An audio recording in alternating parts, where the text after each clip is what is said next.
Well, it's now 7 o'clock, so let's get this started. Welcome, everyone.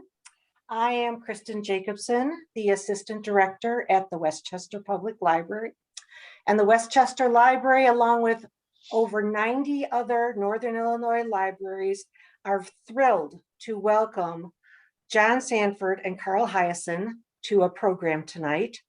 But before we begin, I wish to thank Katie McKee at Putnam, as well as Rails reaching across Illinois library systems for all that they've put into making this program possible. I also wish to thank Donna and Rachel Blomquist of the LaSalle Public Library. They are our backup hosts should we need them. A special thanks go to my director, Fidencio Marbella, as well as two of our managers who are the best indispensable Zoom jockeys around, Patrick Callahan and Ryan Flores. They have all put in many, many hours to put this event together, and I guarantee it's going to be great. Thanks go out also to Anderson's Bookshop, who is our bookseller for this event. If any of you would like to purchase a copy of Ocean Prey with a book plate signed by Mr. Sandford, please click on the link in the chat box and be sure to use the code LIBRARY, all in capital letters, to take advantage of this when you're checking out. All right, with all that out of the way, we're finally on to the reason we're all here.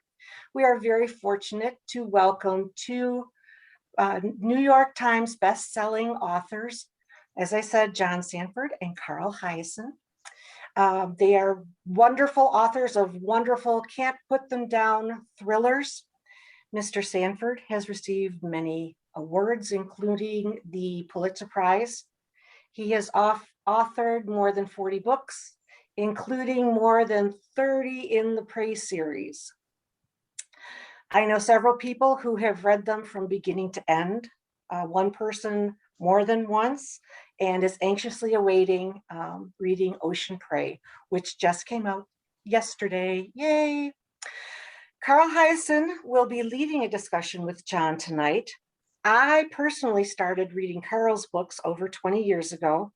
I recall reading his children's book, Hoot, to a classroom of third grade readers. And Hoot is one of those rare books that I believe is even more relevant now than it was when it was first published, as it has to do with rescuing some endangered animals. But of course, tonight's program is not about children's books as much as I would like it to be, because I'm a children's librarian. But tonight is going to be about the adult books that John and Carl have written, and most recently, John's Ocean Prey, which will be the subject of most of tonight's talk. And now over to John and Sandford. Everybody sit back and enjoy. It looks to be a really fun conversation.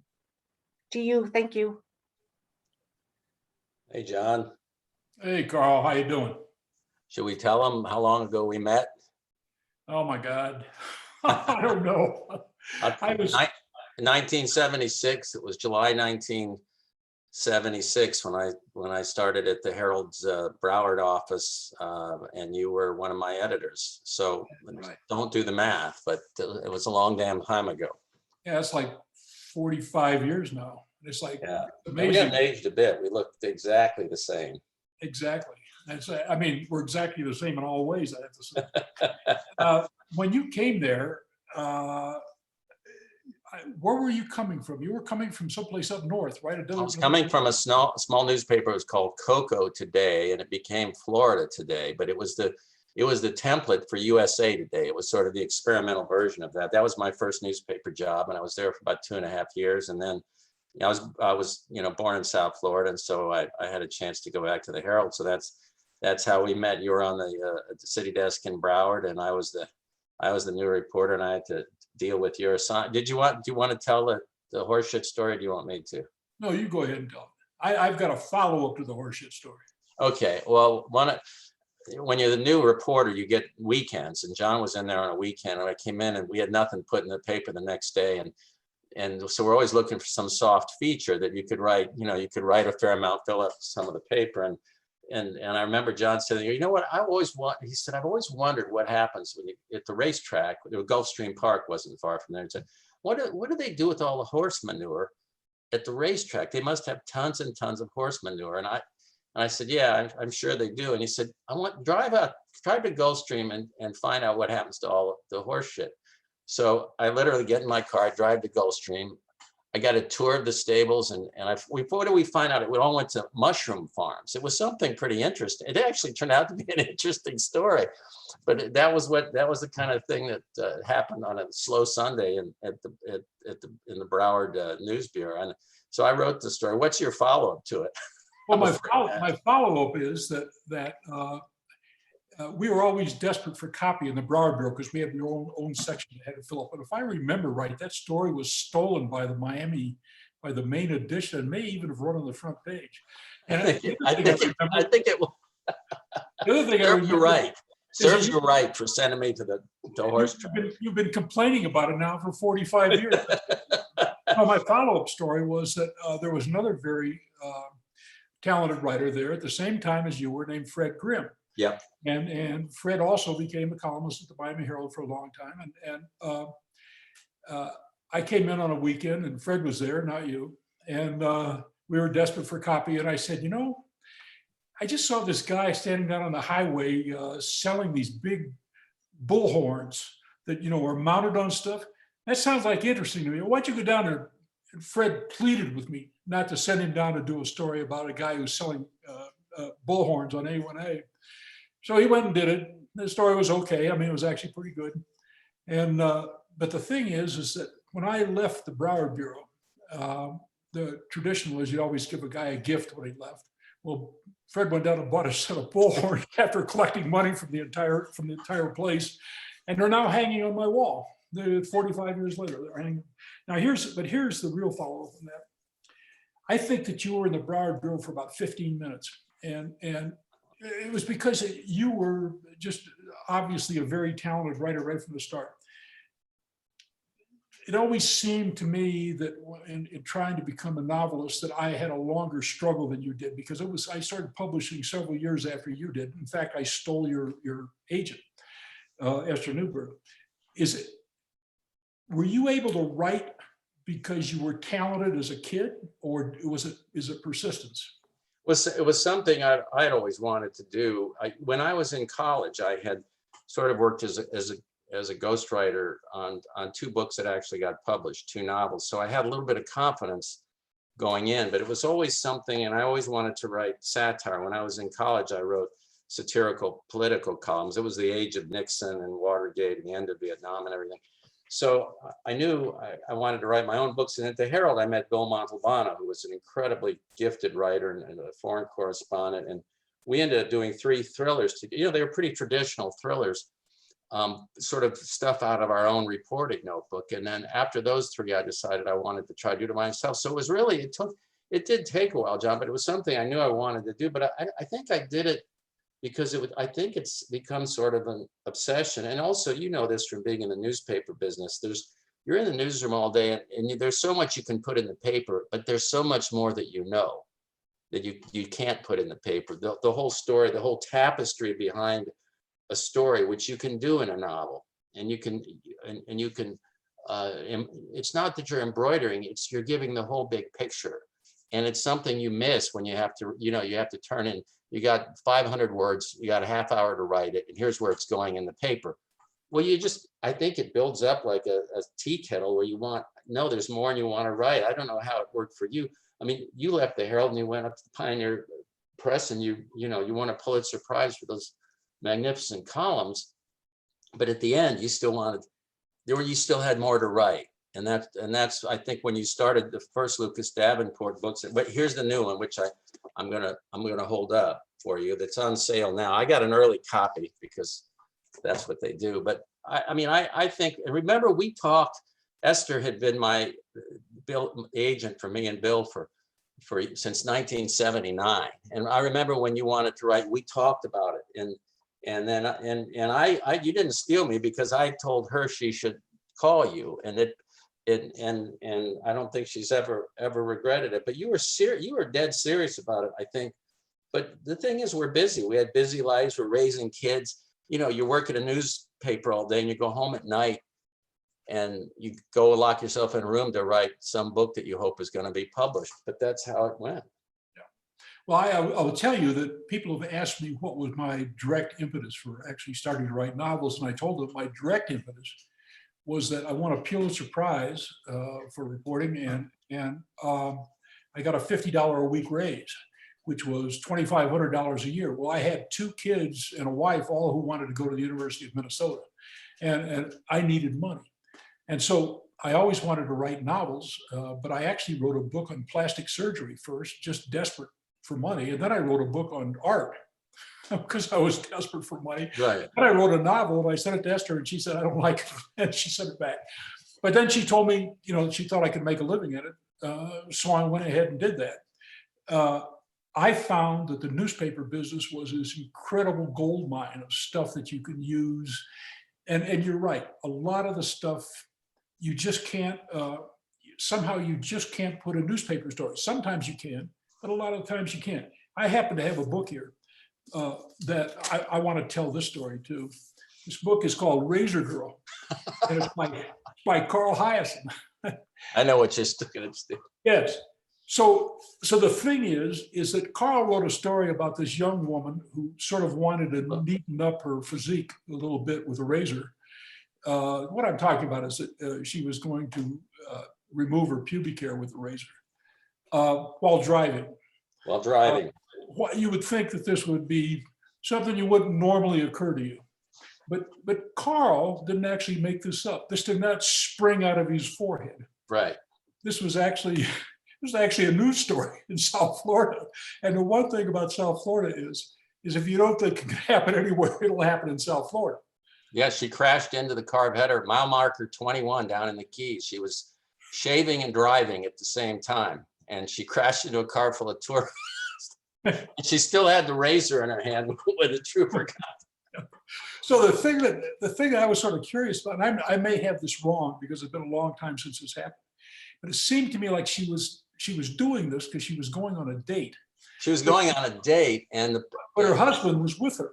Her ex, I believe it was her ex-husband, was in the car next to her, and she was trying to have him hold the wheel. I'm not lying. While she shaved, but she still had her foot on the accelerator and crashed into the. Nobody was hurt, but and Dave Barry likes to point out that she was not from Florida. She was from India. She was somewhere from the Midwest, Indiana somewhere. Dave Barry says it's only fair that we point out she was not a Floridian. Right, but she came to Florida to do it. She came to Florida, and romance bloomed, and she just wanted to. In the Herald being a family newspaper, I think it said something like she was shaving her bikini area. That was the best they could come. Okay. Well, that get the point across. You know, but the thing is that you and I, more than any other thriller writers that I can think of, have emphasized the stupidity of many of our criminals, because that was sort of our experience as newspaper reporters. Oh my God! Yeah, that's what I always tell. The prisons are full for a reason, and some of the, I mean, obviously some of the stories are tragic. The backstories are tragic and sad, but others are just plain stupid. They arrested a guy a couple months in Florida at a Walmart. I didn't see the Frozen movies, but there's, I guess, some characters, and they make stuffed animals out of these beloved children's characters, and they had them on display in a Walmart. And the guy was arrested for having sex with one of the stuffed Frozen character. I forget which one. It wasn't Elsa. It was, or whoever. It was somebody else. Anyway, and they pull him apart and they're trying to arrest him, and he screams and he jumps on another one of the stuffed animals, and they drag him out of Walmart. This poor love-struck perv, but it was like in a freaking Walmart. But it was in Walmart, you know. So I mean, it's if you invent it, if you and I put that as a scene in a novel, I bet Neil, your editor, or Peter, my editor, would probably shoot us a note back saying, "Okay, now you've gone too far. This is far. You can't go any farther." Well, I had a guy in St. Paul who decided to break into a restaurant, and the best way he could do it was to crawl down the chimney. Well, it was a barbecue, and he got stuck. They had to drag him out. He was screaming when they fired up the thing the next morning, and because he was stuck down the chimney. And so then he goes down in the books as Smokey Joe, because he was completely screwed up. And so you ask yourself, I mean, give me a break. How does this happen? And then, and like you said, a lot of the other stupid stories turn out to be terribly tragic because somebody did something really stupid that turned out to be awful. Well, tell me if you've had this experience. I mean, you and I were both in newsrooms for a long time, and I mean, I'm convinced that stories that I probably wrote back when I was working with you, and that I may have thought nothing of at the time. I mean, you're on deadline, you're just knocking the stuff out, but I find bits and pieces and fragments and moments popping into my head while I'm working on a piece of fiction, where it'll just have jarred something or some moment where it fits that scene or it fits that transition in a chapter, and it's almost a subconscious thing, but you have this repository of stuff because you I think most journalists do have good memories, and you just sort of catalog as you go along, and that goes for the bad stuff you see as well as the good stuff you see. But I think it influences everything we write. Yeah, I think so.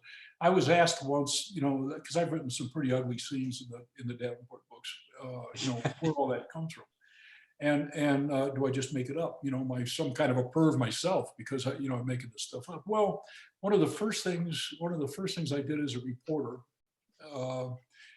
in Fort Lauderdale, actually, I don't know why I was on that story, but a young girl was kidnapped, raped, murdered. I mean, she was like 6 or 7, and she was thrown down an embankment in a canal. She didn't go into the canal. She was on the embankment. I was there when that story happened, John. She was out there for like a week.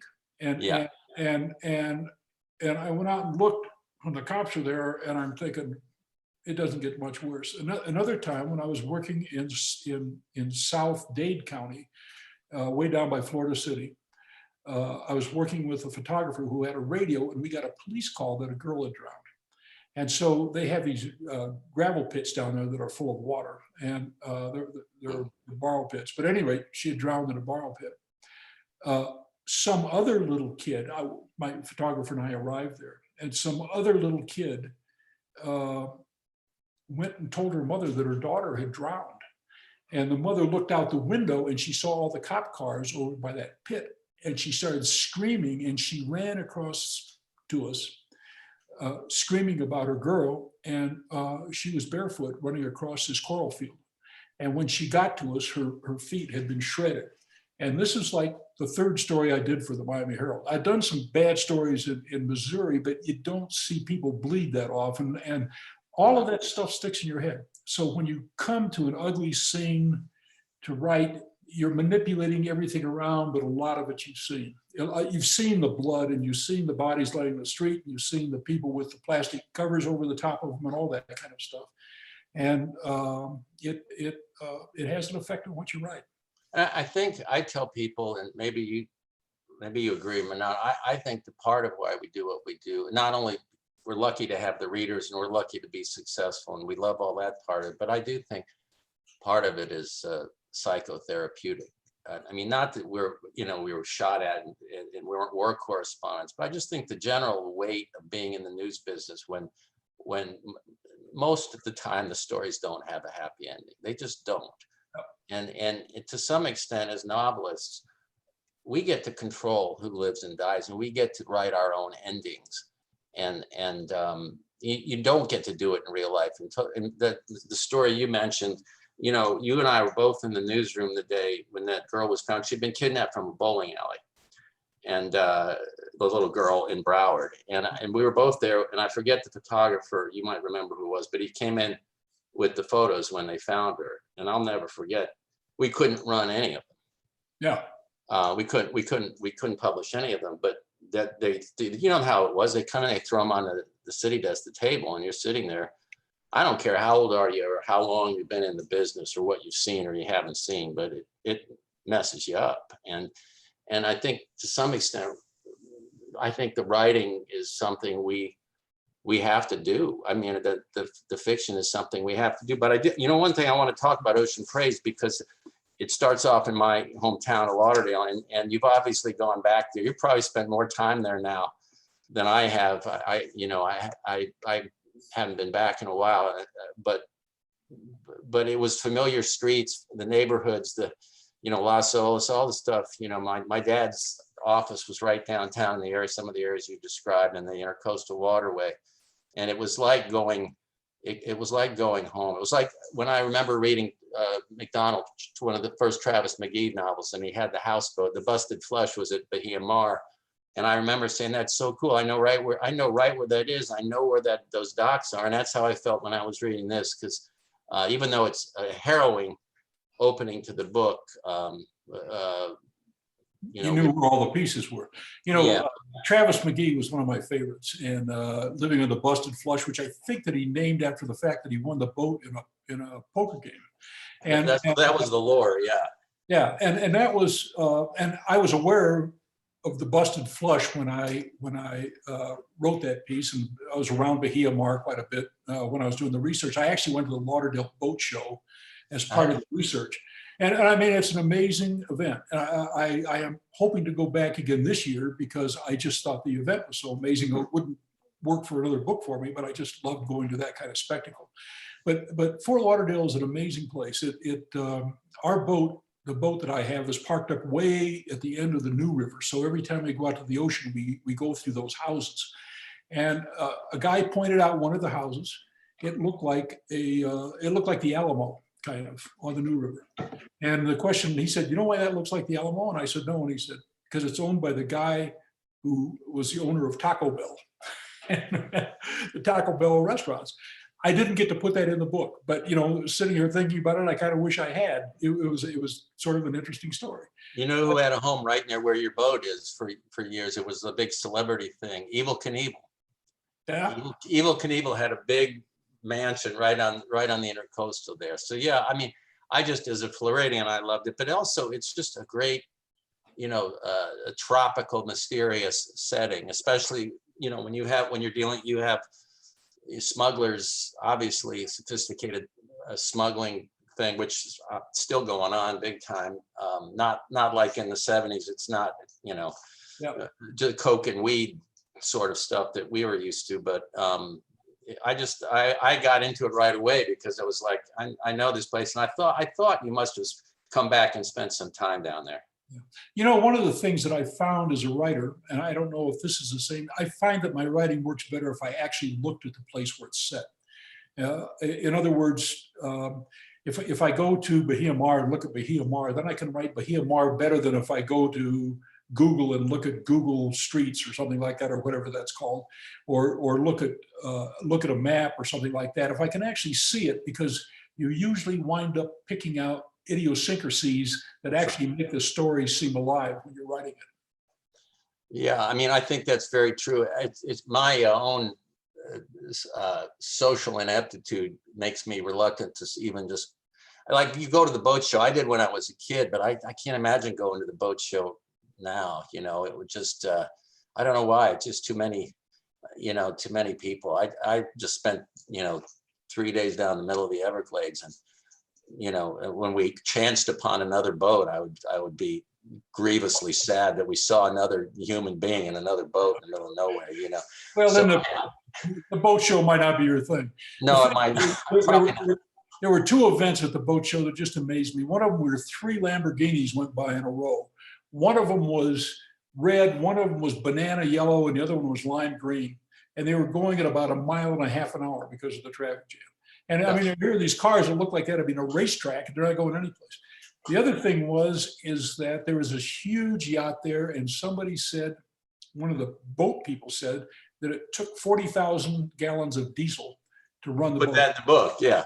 $160,000 to fill it up one time. And I just, you say, okay, maybe there is some reason to, tax billionaires at 99%. Yeah. It just again, you can spend that kind of dough gassing up a boat. Yeah, anything, we both, I think journalists love excess in terms of being as witnesses to it. You see the Lambos, that was, speaking of that was the perfect Florida story after the pandemic broke out and the PPE money starts coming in, that somebody in South Florida says, this might be a good way. And to set up, the sort of a boat, inflated the number of employees have, got a big check from the government. The first thing he does, he goes out and buys a purple Lambo with it. And he gets busted in like 30 minutes, and he's scratching his head going, God, where did it go wrong? But in South Florida, that seems like a good idea. Yeah, right. Okay. Yeah. Well, that made I've wanted to write for years. I've wanted to write a book set in South Florida, and I finally got it done. And it's just such an interesting place. My boat's still there. I'm going to go there on the 1st of May. I'm going to float down the New River again, and who knows? Maybe another book will come out of it. I don't mean to intrude on your territory, but it's like no, not at all. Like I said, the last book that I wrote was set in the Palm Beach, Mar-a-Lago milieu. So and I did not spend a huge amount of time down there, but I spent enough. And did you ever see a snake? Pardon? Did you ever see a snake? One of the big pythons? Yeah. No, I've been on a couple python hunts, and we have not caught any. But my friend got about a 15-footer the other day. I know many people who are involved in the hunting, and I would love to be there. But no, I haven't. They'll be there. They're on their way. For people who don't know what we're talking about, Carl's last book involved an encounter between a 20-foot long Burmese python and an heiress from an elderly heiress from Palm Beach, and it worked out well for one of them for a while. But it was tastefully rendered. I think it was tasteful. Yeah, it was. All right. Well, what can you say? But I'll tell you a funny story. Before the book came out, the publicist at Knopf, Paul Bogarts, had come down here with his family, and he was going to take a bunch of relatives out on an airboat. When you can come down and you hire these guys, and they take you on these great airboat runs through the Everglades. And he had read the manuscript, and he thought, as usual, as I'm sure Neil thinks about you, that you've lost it just making this stuff up. So he's out there with his family, and the guy, the dude, you can imagine these guys that run the airboats, wheels, does a 180, so stay right in the boat, and it leaps out of the frickin' boat. And Paul starts taking pictures. The guy jumps on a python. It wasn't huge, but they may be 10 feet something.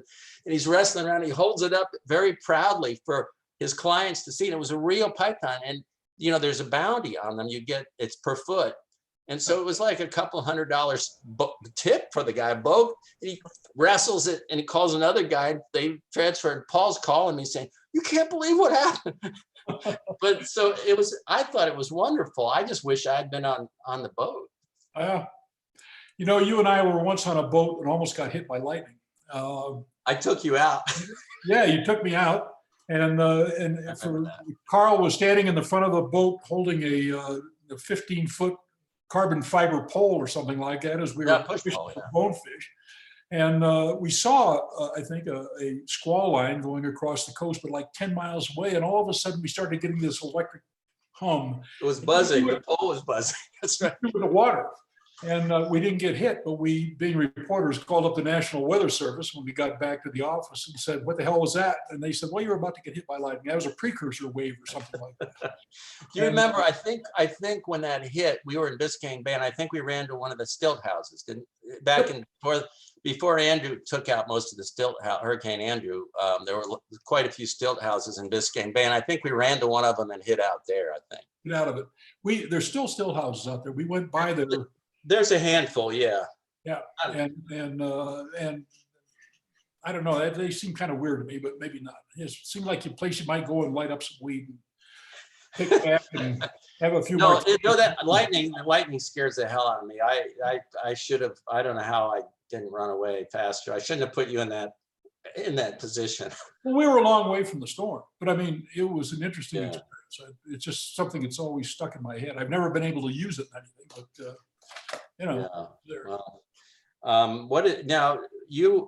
I was telling this story before we went live, but I'm going to tell it again. Many years ago, I got to be more than 20 years ago, I was on a book tour, and I come through Minneapolis, and you were nice enough to drive over from St. Paul. We're sitting in the bar of the hotel, and you're saying, "This is it, one more book and I'm done. I can quit, I can retire. I've got everything lined up. I've been doing smart things. And you've written, I don't know, 30 books and 35 books. And you had me convinced that, yeah, I'm done with that. I've done what I wanted to do. I'm just Not enough money, what the heck? That's exactly what you said, by the way. I'm not going to lie. You said, this is the number I'm looking for. I'm going to be there after the next book. And yeah, and here we are. That's right. I'm going to hold something up. I don't know if they can see it on this thing. This is the book that I finished writing Monday. I sent it to New York on Monday, and my editor, Neil Nyron, said that I needed to punch up the last chapter. And this is the last chapter. It's got red stuff all over it before I punched it up.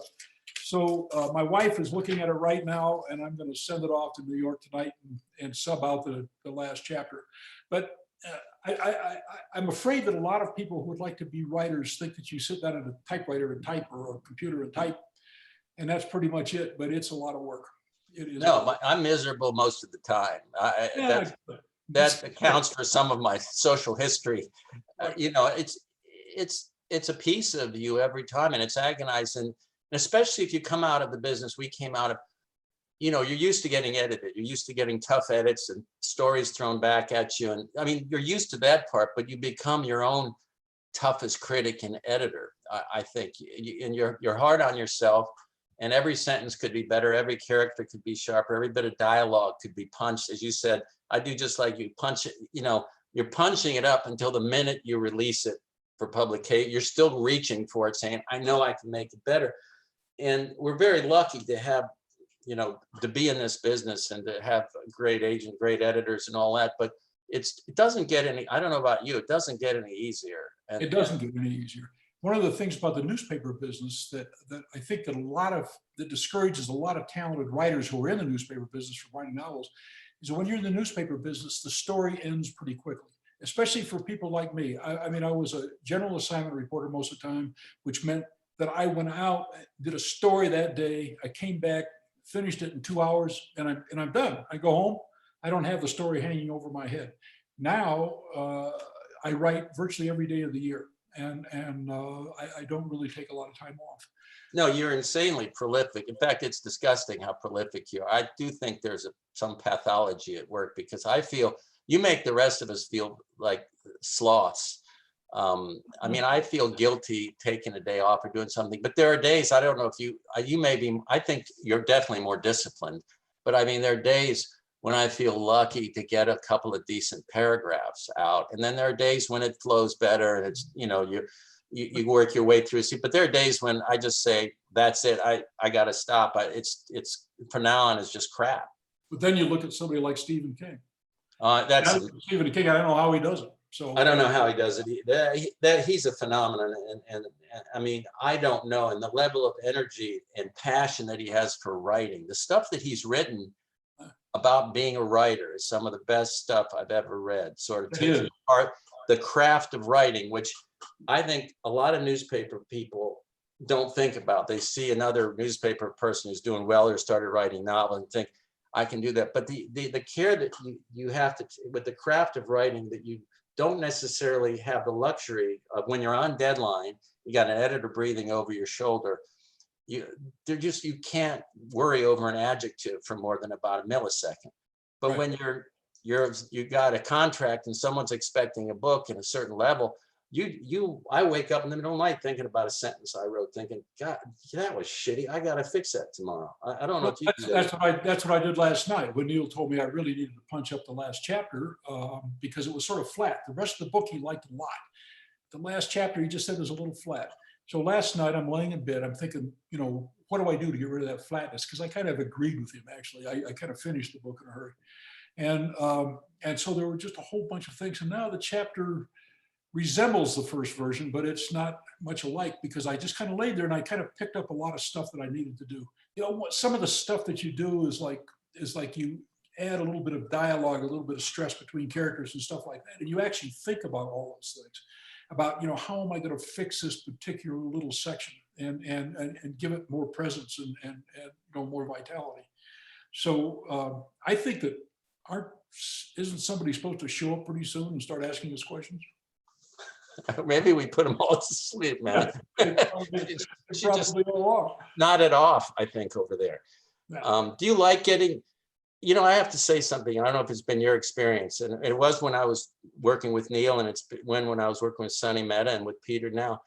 Here's the problem is when they tell you something like that, they're usually right. Yeah. They're usually right. When my wife tells me something like that, she's usually right. I mean, because she reads all the stuff, and you know, as I'm writing it, and I've actually written 3 books with her, children's books. Right. But they're right, and so then you've got at least you've got to pay attention to them. And That's exactly right. You do. Yeah. And then you know, whatever comes out of that is what comes out of it. But you know, they're not actually rejecting books yet, so that's a good thing. Yeah, I don't think you got to sweat that too much. Okay. Hi, Kristen. We see Kristen. Hi there. You gentlemen are so entertaining. Thank you so much for sharing some great stories. Our listeners and viewers tonight have put in some great questions in the chat. One of them is that the fascinating character Letty is the main character in the upcoming book. Are you able to respond to that?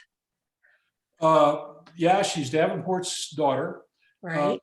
She had she had an extremely harsh youth. She essentially supported her mother, who was a terminal alcoholic, or she would have been a terminal alcoholic if she hadn't been murdered, which is when Davenport met Letty. But from the time Letty was about 5 to the time she was about 12, she supported the family by trapping out in the far most cold and desolate area of Minnesota.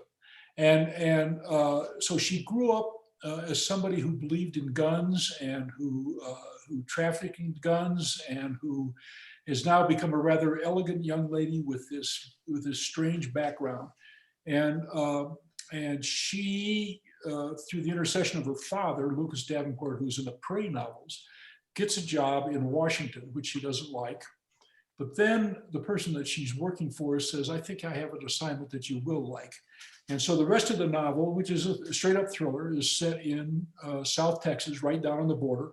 And I think it's pretty good. And I know that my editor liked it a lot, with the exception of, you know, some things in the last chapter. It was flat.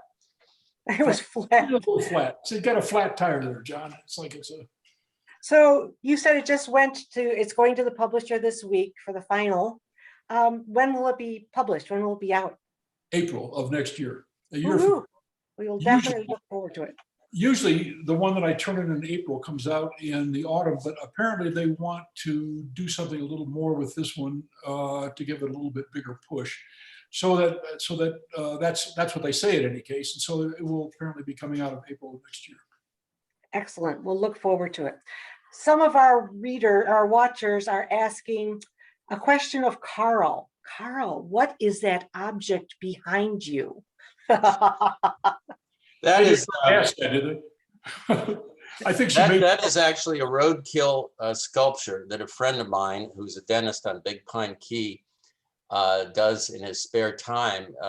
And I have a character called Skink who likes Roadkill. So Fred made that for me, and I put in an order because I raised a couple of raccoons. I like raccoons. So I thought it'd be cool to have, that's Raccoon Bird. That's a raccoon skull that he got off a unfortunate roadkill raccoon somewhere down in the Keys. And my wife, it was very briefly in the main part of the house. It was there for about 30 seconds. And she said, no. So, but anyway, this is, I think, fitting. I think your wife has good taste. she moved it out of there pretty quick. Not to leave you out, John, we have a question. Who is that on the poster behind you? There are 2 posters behind me, I guess. One of them is this one over here is by a Mexican artist. It's a village thing. And this one, I'm an amateur painter.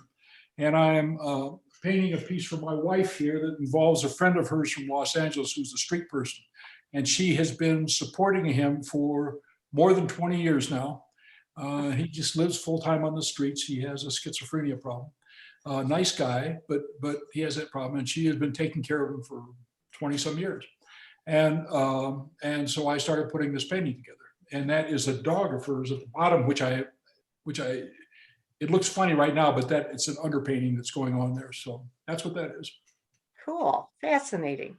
You look at Well, the dichotomy though between that classy answer that he gave, and I'm talking about a dead raccoon behind me. Can you just you see why he's so successful? I wasn't going to mention anything. Sort of characterizes our lives, I think. It's like it's, so many of the people that wrote in questions, of course, are librarians. We have some from Helen Plum Library, Sycamore Library, Downers Grove Library, Poplar Creek Library that are asking about how you do your research. Are your plots based on real crimes? Do you have a specific process that you develop your characters? How do you come up with your names? It goes on and on and on. I mean, everybody is just so curious how you two do your research and how you come up with these stories that you write. Carl, go ahead. Well, I think we talked about some of it. Some of it's sort of in our memories, and John does a lot of on the ground research. I think his stories require a lot more because my books are always set in Florida. It's the only place I've ever lived and the only place I know anything about. And I mean, I don't have to do that much research. I'm here all the time, but John actually takes it serious and almost in a scholarly way, and the way Dutch Leonard did, and the way a lot of great thriller writers do. I mean, and even for instance, like in Ocean Prey, you know, he went back, even though he could have written those scenes, the boat show scene, a lot of the cool stuff in the beginning in Port Everglades from the Coast Guard station, which we won't give away everything that's happening, but all that stuff you probably could have done from Google or from memory, from being there, but it does help to be there. And that, I mean, and it's a lot of work. I mean, the plots, I don't know, the crimes themselves, John, do you clip stories? Do you base a novel? Does a particular crime happen and you say, I can turn that into a novel or a storyline for a novel? It's not that a particular crime happens, it's that it's kind of an accumulation of crimes. One of the things, you know, we talked about Stephen King just for a moment, and it has occurred to me in the past that we do, the two of us, something that Stephen King sort of taught me to do. And that is that if you look at a lot of contemporary thriller writers who are especially writing stories about guys who are secret agents or guys who are former military people, guys who are, they're dealing with people who are so unbelievably evil that you can't hardly, you know, understand what's going through their heads. And then these guys are so unbelievably tough that you can't, you know, they're just on the edge of believability. But there are many people out there, and they're quite successful with these guys. But you and I and Stephen King, not to compare us, but I mean, because we're all pretty different. You can go to the places that we go to, and you can see the things that we see, and I think that that's a strength. And that's why I do that kind of research. I once had a guy tell me that you couldn't get off the street at this particular place, a cop, in fact, who actually patrolled it. And I said, sure you can. There's a place just short of the golf course where you can turn off that street. And he said, oh, you're right. And that's because I drove it to look at it. And the thing is that I think that does give it this kind of tactile sense that when you actually look at something and then you report it.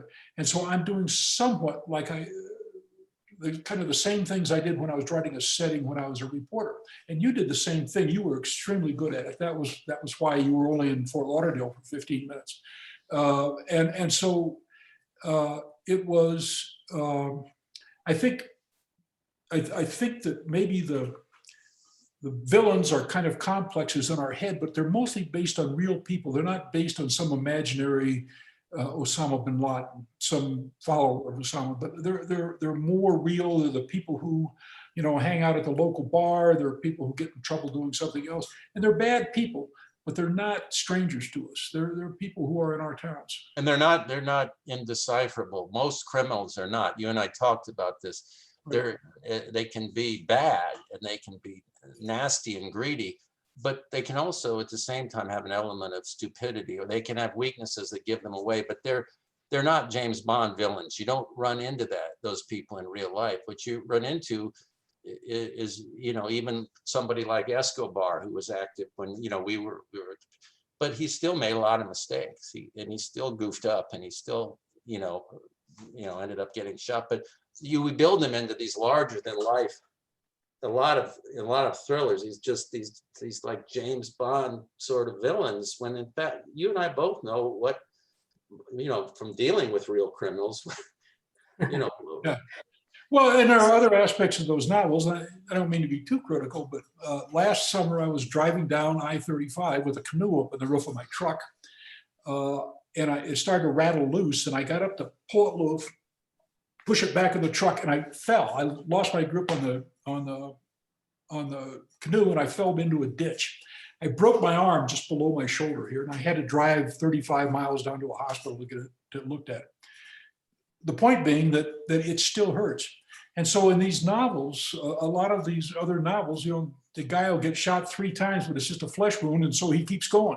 And I've got a broken arm that was very skillfully repaired, and I'm whining like a little girl for the next year and a half. So you put that kind of experience. I mean, I'm going to be able to use this broken arm sooner or later, because it says something about the fragility of somebody's body. You don't just get up and walk away. And in a Davenport book a couple books ago, Davenport was shot in the chest, and then the book stopped, and it went several months into the future before he could resume the case, because if you're shot in the chest, you don't put a Band-Aid on it and walk away.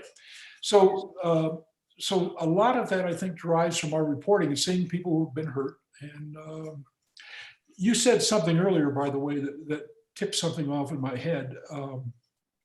I did some medical reporting for a while just because I was interested in hospitals and stuff. And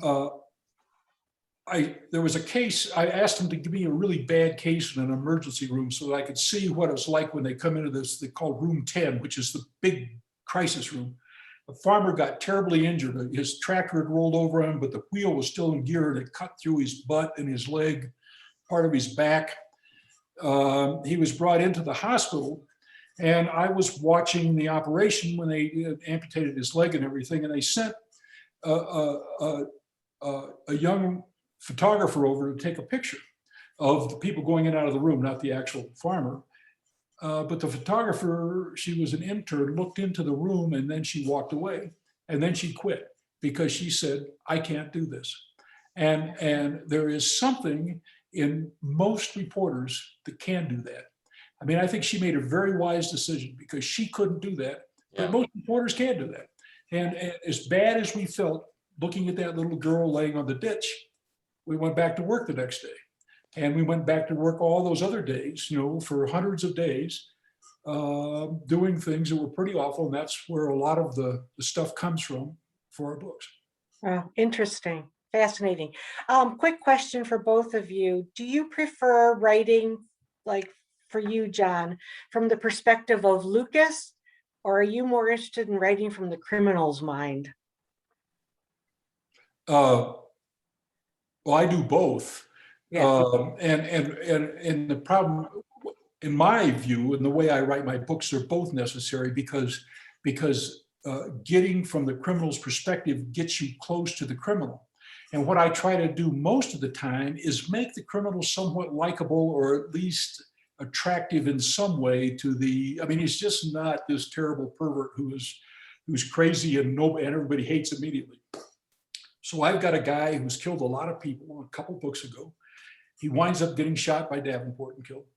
But he's not an unattractive guy. And one of the things he does as a hobby is he builds guitars, and he's good enough at it that his guitars sell to celebrities. So he's got this ability and he's got this talent, but he also kills people.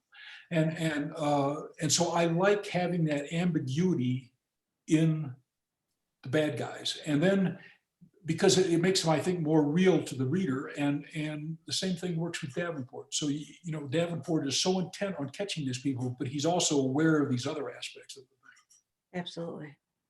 Cool.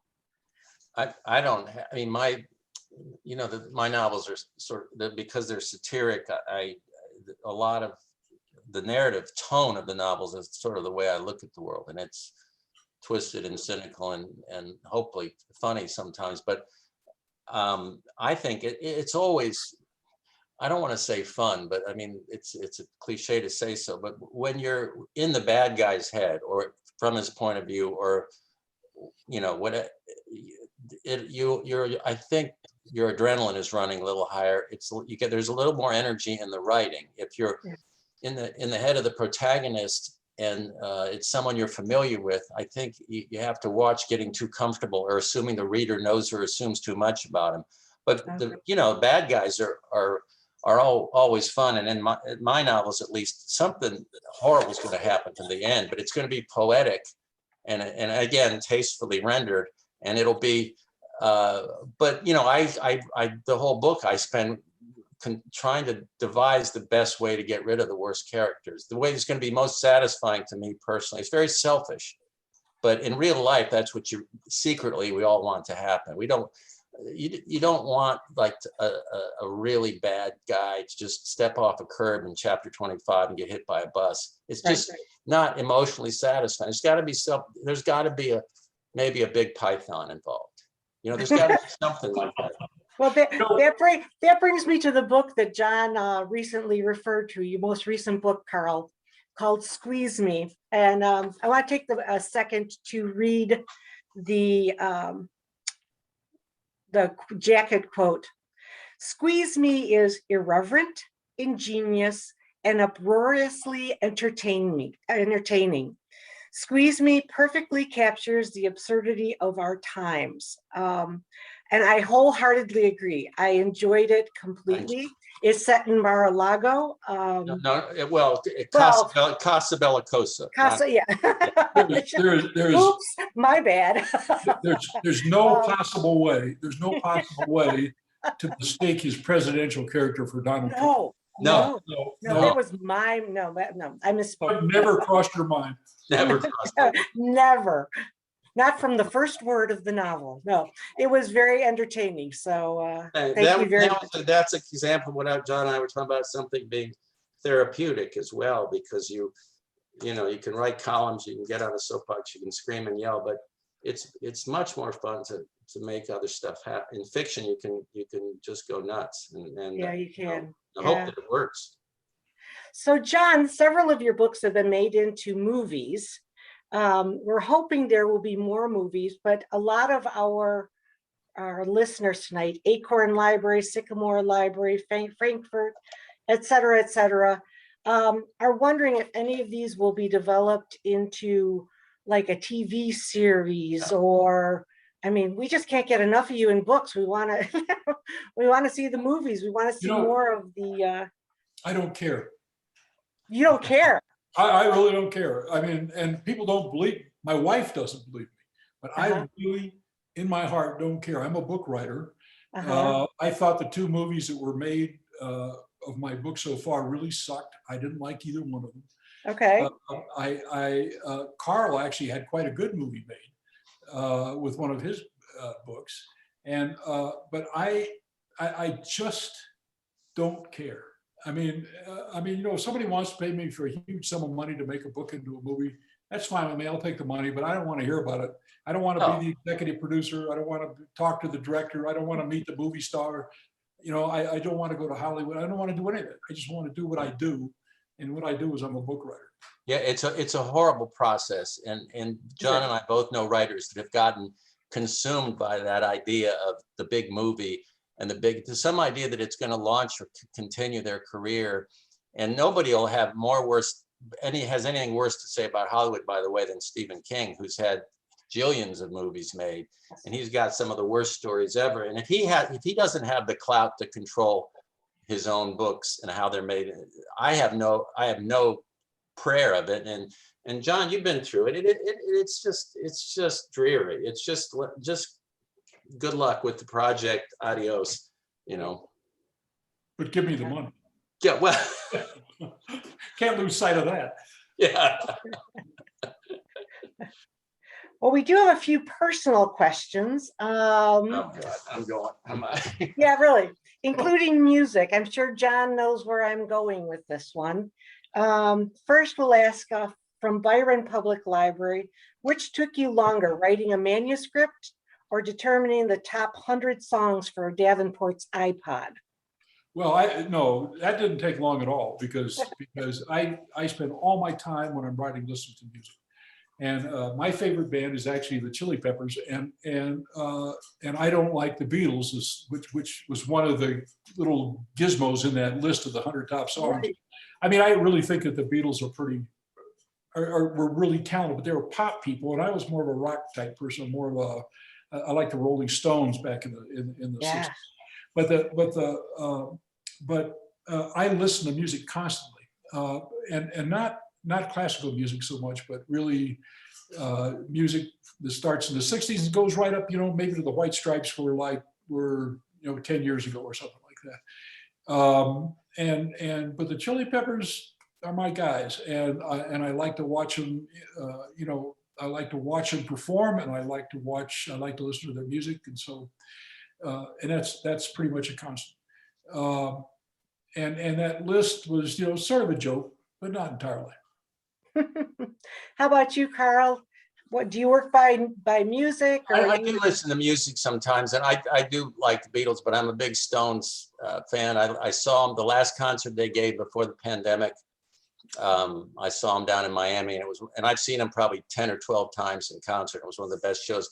So I'm a Stones fan, and I just listen to rock and roll. Tom Petty I was a huge, and still am a huge Tom Petty fan. Carl has written a couple of songs actually that were performed by a major artist. Actually, my buddy, the late Warren Zevon, the great LA rocker, was a dear friend of mine, and I did lyrics with him on 3 songs, and one of which he did on Letterman, which I count as a high career point, more than my novels. The fact that he sat down and played. The song was called Seminole Bingo, and he played it on Letterman. So no, but there's music, and I have musical references as John does, and a lot of I think it helps me. I mean, I just think it's also a selfish thing we get to do, is we get to put the music we like in our books. I mean, why not? It's our books. Absolutely. Speaking of other books, is there another kid novel in our future? Let's see, is there another Virgil Flowers? Any plans for future trips into space, like at Saturn Run?